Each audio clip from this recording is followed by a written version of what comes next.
ঝিনাইদহ ৪ আসনের সংসদ সদস্য আনোয়ারুল আজিম আনার হত্যা মামলায় সন্দেহভাজন একজনকে গ্রেফতার করেছে পশ্চিমবঙ্গ রাজ্য পুলিশের গোয়েন্দা বিভাগ সিআইডি।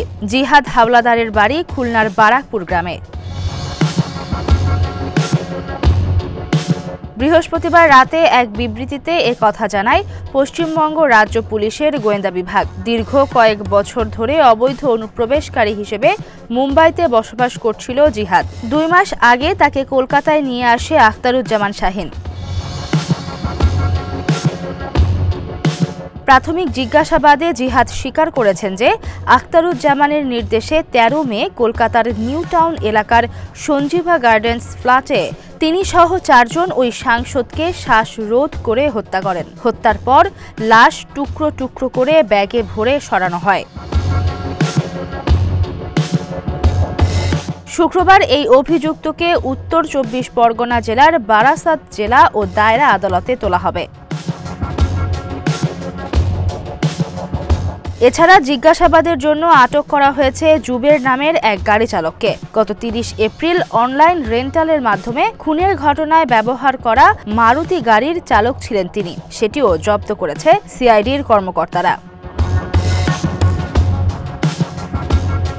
এদিকে বৃহস্পতিবার ঢাকা মহানগর পুলিশের অতিরিক্ত কমিশনার হারুনুর রশিদ জানান, এমপি আনারকে হত্যার পর তার শরীর টুকরো টুকরো করে হাড্ডি ও মাংস আলাদা করা হয়। এরপর হলুদ মিশিয়ে ছোট ছোট পলিথিনের ব্যাগে ভরে সেগুলো ওই বাসা থেকে বের করা হয়। মরদেহের খণ্ডিত অংশগুলো কোথায় ফেলা হয়েছে তা এখনো স্পষ্ট নয়। হত্যাকারীরা এমনভাবে মরদেহ গুমের চেষ্টা করেছে যাতে তার কোনো হদিস না মেলে।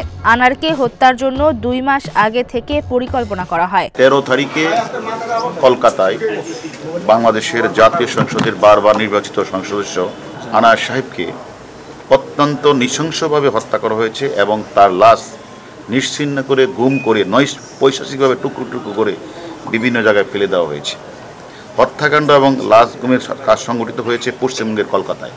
আমাদের কাছে যে কয়জন আছে তাদের সাথে কথা প্রসঙ্গে যেটা আমরা জানতে পারি এটা হচ্ছে তাকে হত্যা করার জন্য মূলত তাদের প্ল্যানটা ছিল প্রায় 2-3 মাস যাবত। তারা এই প্ল্যানটা করে আসছিল তাকে মেরে ফেলবে।